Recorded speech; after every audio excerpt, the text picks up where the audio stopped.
Hello and welcome. My name is Rev Bowen from Simply Waldorf. I hope you'll enjoy this video in which we will cover some basic principles and simple concepts you can apply in your homeschool program or in a classroom setting. At the end of this video, we will share some free offers from Simply Waldorf. So let's get started.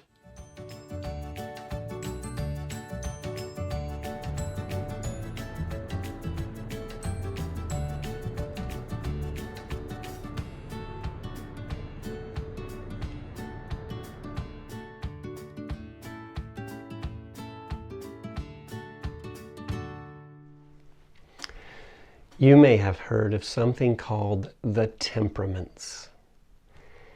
We use the temperaments, our understanding of the temperaments, in Waldorf education for the benefit of everyone. And so it's important that we give a little introduction to why they're so important.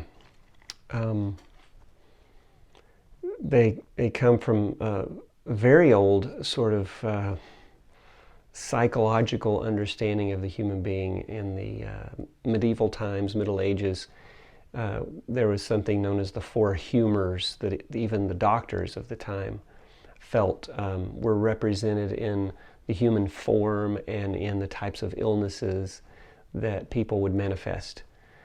We're not going to get too deep into that kind of stuff. We're just going to look at sort of personality characteristics. And I think you'll find that these ring true if you've observed yourself, first of all, and if you've observed people, children. They're probably easiest to see in children because children are so sincere in everything they do, and we know that that as growing beings, their characteristics come out in very pure and immature ways. So it's sometimes easiest to spot in childhood. So let's get into them. There are four, and every human being has all four of these temperamental characteristics. And we're always striving, or should be at least, to grow and adapt into a balance of these four temperaments. Not only that, but each temperament first expresses as an immature version, naturally.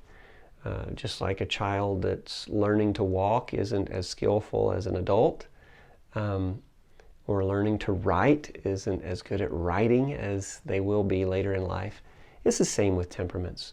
And then there does come a point in our development where we have to take an active role in developing our own temperaments and in balancing them within ourselves for the sake of those around us, especially if we're going to be teachers. We want the children to see a nice balance of all four temperaments represented in the things we do and the ways we interact with others. So, here they are. The sanguine temperament. The sanguine is that part of the human being that is the most social, the most excitable, looking for new things and new ideas and new activities. If you were to take the four classic elements, you would say that the sanguine is air, just floating and flitting and breezing around. The immature version of the sanguine is certainly excitable and fun and social, but it also leads to starting lots of projects and not finishing any of them, or hardly any of them. It leads to meeting lots of people, but never really developing any true relationship or deep friendships. It leads to making lots of commitments, but hardly ever keeping them. I think you can see the trend. It's the immature version, it's the childish version, and it needs to be matured.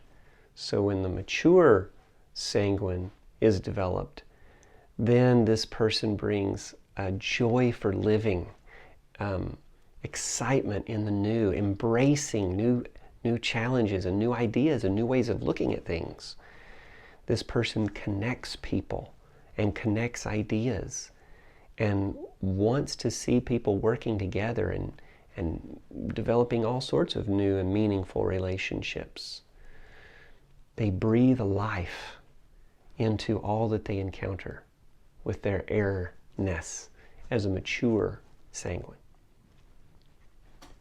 Next we can look at, let's go from air to fire, the choleric temperament.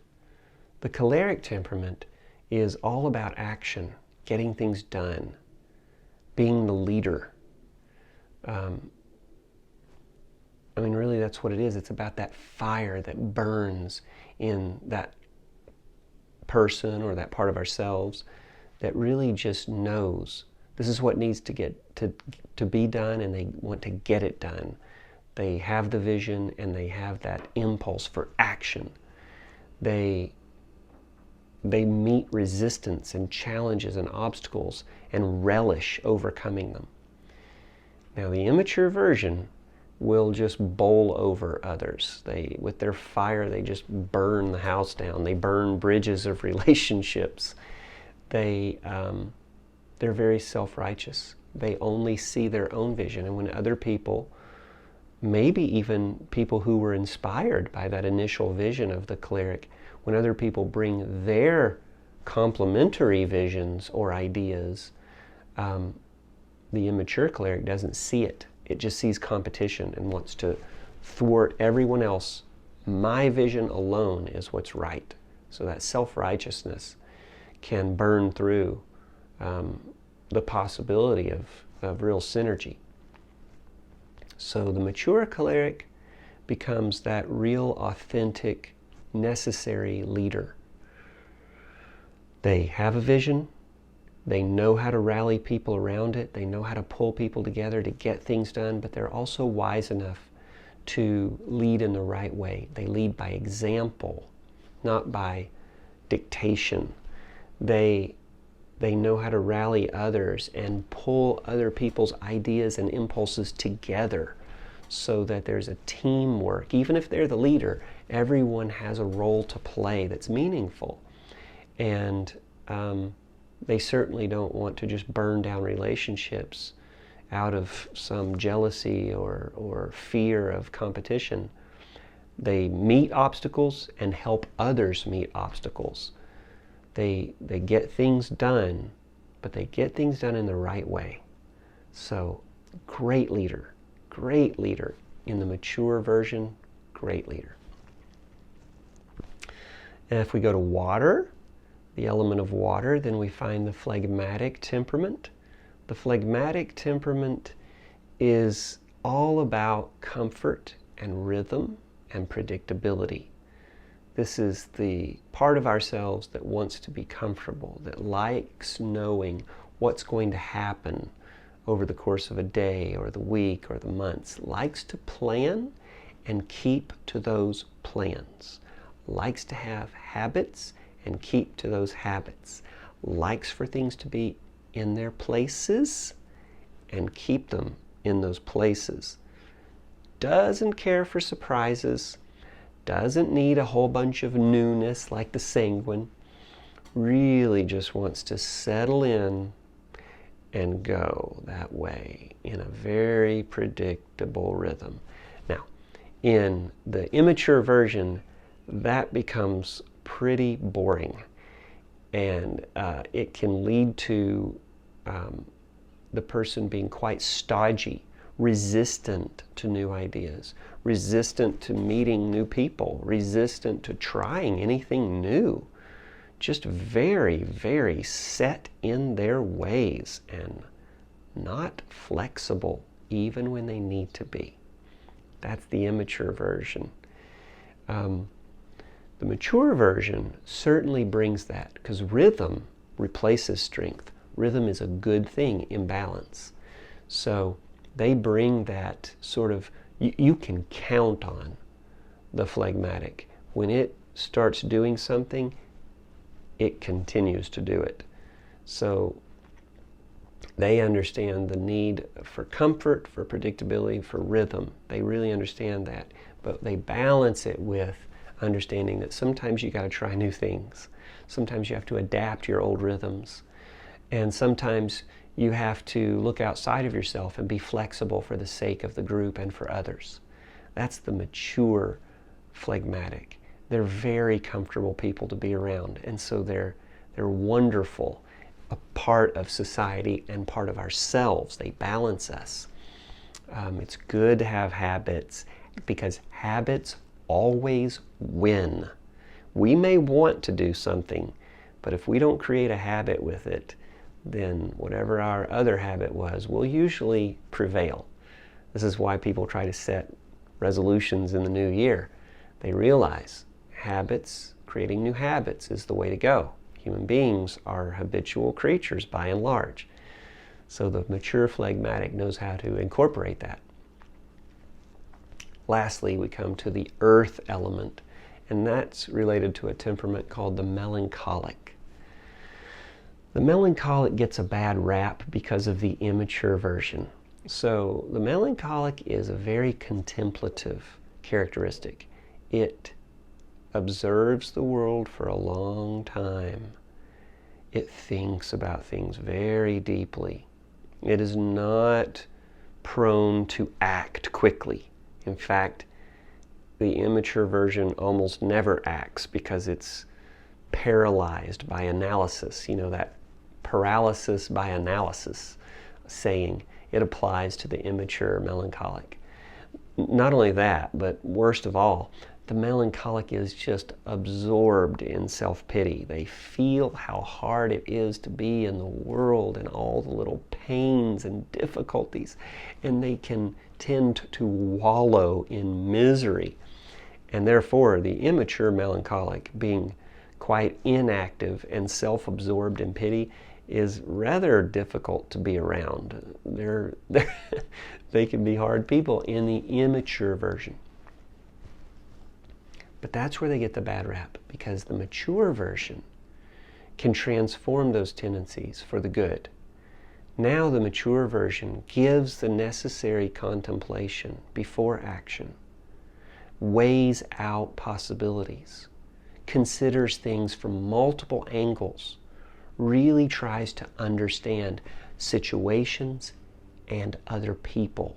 This is important in building relationships, in making plans, in engaging in an activity. These are important characteristics to bring into the balance. And in terms of that self-pity, that feeling of how hard it is to be in the world, how painful it can be, well, when they mature, they apply that to others. They can be the most compassionate, most caring individuals toward others. They, as in terms of teaching, they understand how hard it is to learn, how hard it is to try something new, how hard it is to encounter challenges and maybe not even see a way forward. They can relate to other people's difficulties and therefore help them through it. This doesn't mean that our compassion paralyzes us either or the other.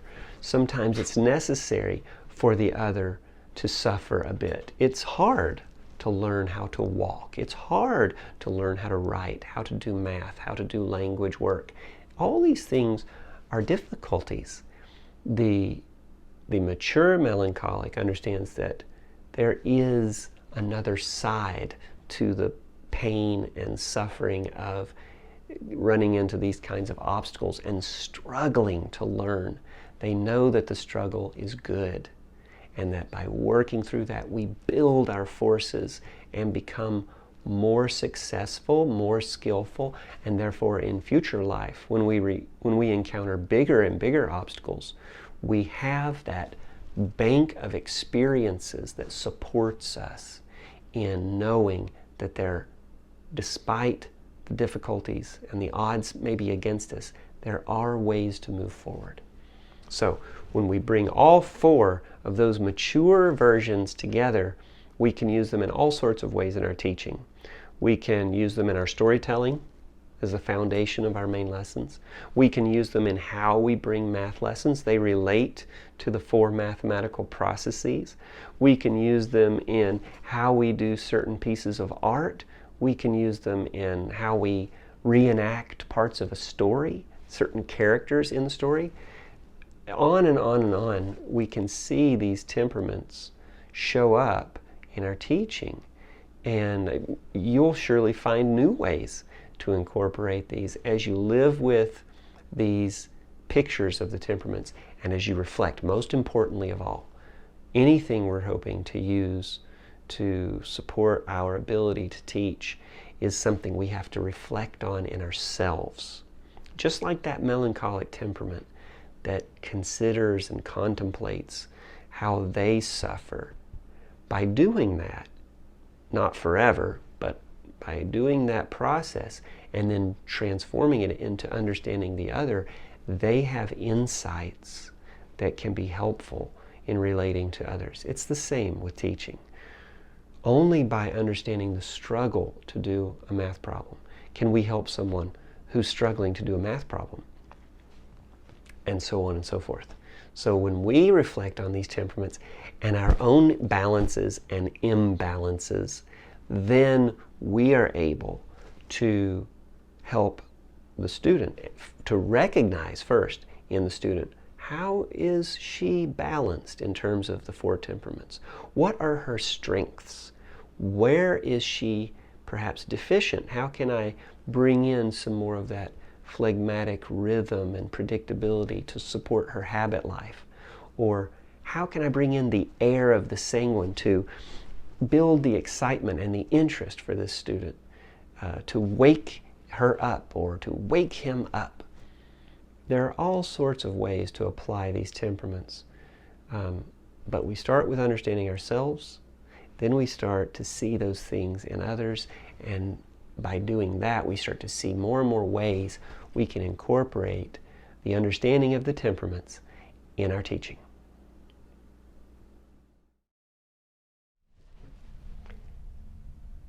Thank you for watching the video. I hope it was helpful. Please subscribe to our channel by clicking on the logo here and giving us a thumbs up below. We'd love it if you would share our video with other Waldorf homeschool families and/or classroom teachers. You can find the free offer in the description below, as well as links to other valuable resources.